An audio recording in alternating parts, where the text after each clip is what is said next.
From Spontaneous Incombustible Studio in Cleveland, Ohio, presented by Permanently Geek, this is Uncovered, the show where we pit original versions and cover versions of songs against one another, and Kevin picks the wrong one. I'm Michael That one time. I'm Michael McFarland, writer, rocker, biker, geek. This is Mr. Kevin Conaway. I'm Kevin Conaway. I don't have adjectives. I thought you were the man of truth. Oh. And beard. Yeah, okay, I suppose. Or bears. Or bears. Bears. So our intrepid staff here at Permanently Geek has selected from our vast pool of potential cover songs, has selected one that we do not know what is under this piece of cloth right now. So shall we discover? I think it's a piece of acrylic and probably something printed. Oh, Yeah. insightful. Yeah. Do I get a point? No, you're still losing. Damn it. Shall we find out Let's what our reveal. selection for the day is? Ooh. Gerry Rafferty and the Foo Fighters, Baker Street.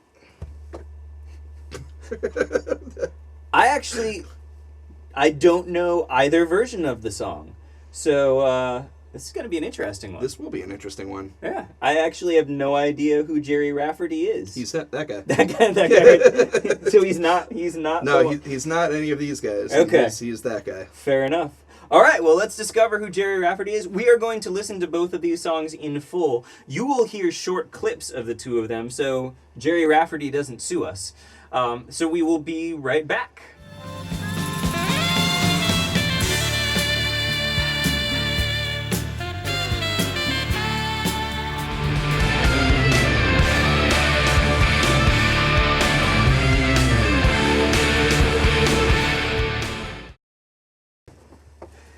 And we are back. So, we just both selected which we individually thought was the better of the two songs, and also picked what we thought the other would think was the best of the two songs, and added some little notes about why we thought that might be. Our selections are underneath these pieces of cloth. So Kevin, what are your initial thoughts? I realized as soon as we got to the sax solo that I actually was familiar with at least the original version of the song. That is one of those songs that you don't know who did it, and you don't know the name of it, but as soon as it kicks in, you don't know the lyrics. This song. You don't know any of the lyrics except maybe that the word Baker Street is in there somewhere. Probably not. Yeah. No, probably not even that. You're assuming there's probably a few thes in there, maybe maybe an I. Some indefinite articles, some pronouns, right, maybe like a couple verbs here and there. Yeah, most likely nouns. But no, it's an interesting song that the lyrics and the vocals are almost entirely inconsequential for the existence of that song. They really are. It's almost like when he starts singing, you think to yourself, get back to the sax solo. Like seriously. I need some more saxophone sax. solo. Yeah. Which I believe is the only song in history that anyone has ever said that for. Careless Whisper. Oh, but that had such a good chorus to it, though. No, that's true. That's true. That actually had the chorus to back it up. This does I know not some have... lyrics of that one, and you knew the name of it. Got no rhythm. No, you're absolutely right. That song has merits apart from the sexy sax man solo. Right, yeah. Are you familiar with the film The Lost Boys? You know, I've never actually seen it, but I you know the scene that you're talking what I'm about to reference. Yeah, So in the film The Lost Boys, it's classic Corey and Corey film. It's actually one of my favorite films. Like I really, really enjoy that movie. But there is a concert scene where this shirtless, like muscle-tastic, ponytailed dude, and I can't remember his name right now. I believe it was Steven Seagal. You know, Steven Seagal could have well played him. Tim Capella. I have to imagine. I haven't looked at the credits for this song. I have to imagine that it's got to be that guy. That said, the Foo Fighters cover was actually pretty solid. And while it was not performed on sax, it was very sexily performed on the electric guitar. So you know, you got it. Could you picture Tim Capella playing the guitar? It would be a lot like Prince playing the guitar. Yeah, actually, yeah. Except, you know, about twice the height and a lot more muscle. Right. Yeah. But yeah, I was actually, so as soon as I realized what song we were listening to, my first thought is, how in the hell are the Foo Fighters going to manage to make this work? And they do. And they do. They absolutely do. It actually works. Yeah.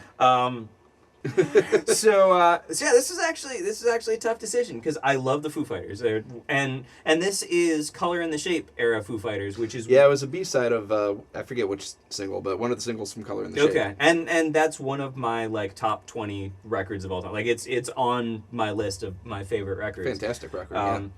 So you know I've got a soft spot for that, but at the same time it's hard to fight that sax. So it was a tough decision. Yeah, it is a tough decision. Shall we reveal what our picks were? Let's reveal. All right. 3, 2, 1. You know what's interesting is we have yet to agree on anything. I can't help it that you don't have good taste in music. No, actually, to be perfectly honest, like, all joking aside, most of the new music that I find that I like, I find out about from this guy, so all joking aside, I actually have immense respect for Kevin's taste in music, except when it comes to cover songs. When it comes to cover songs. So, and it's not that one of us always picks the original or one of us always picks the cover. It's just one of us picks wrong, and it happens to be Michael. It happens to be Kevin. So, all right, well, let's see what... So, why? Sexy Sax Man. Sexy Sax Man. But what if it's not Tim Capella? Like, what if it is? What if it is? We should have looked that up.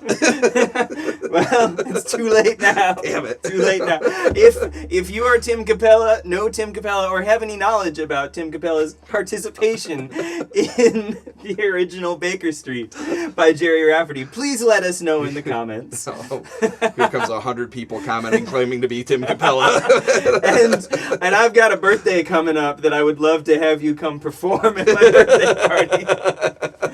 If you are Tim Capella or a Tim Capella impersonator, I've got a gig for you. I feel like there's a large market out there for Tim Capella impersonators. Hey, why not? You know, guys got to make a living somehow. You know, yeah. All right, let's see. So why did you pick the cover? So, kind of what we were talking about with the Gerry Rafferty version is when you're listening to the verse and the chorus, you're almost kind of thinking to yourself, yeah, okay, cool, get back to the sax. And then the sax solo comes in and you're happy again.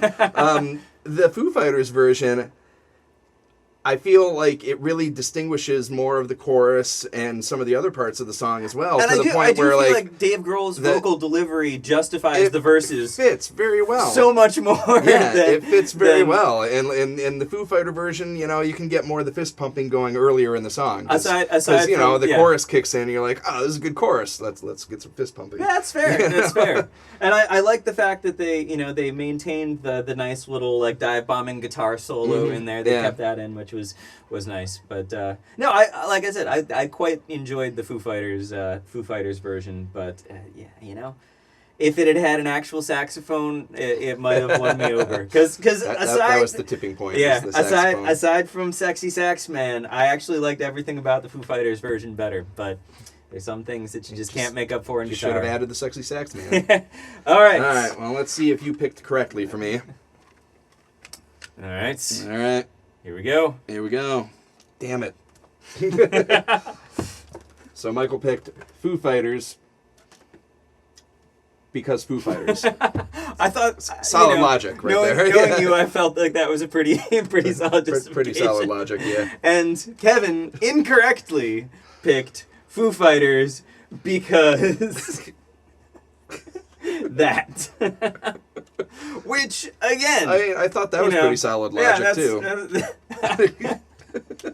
I gotta get behind that. That's Right? and that's a pretty nicely drawn little. Do you wanna change your pick now? No, I think and that puts us at what is it? Some number to some other number. 4-2. Is that our record? Yeah, thus far? I believe that is. Yeah. Oh man, I feel like the Browns. That's oh.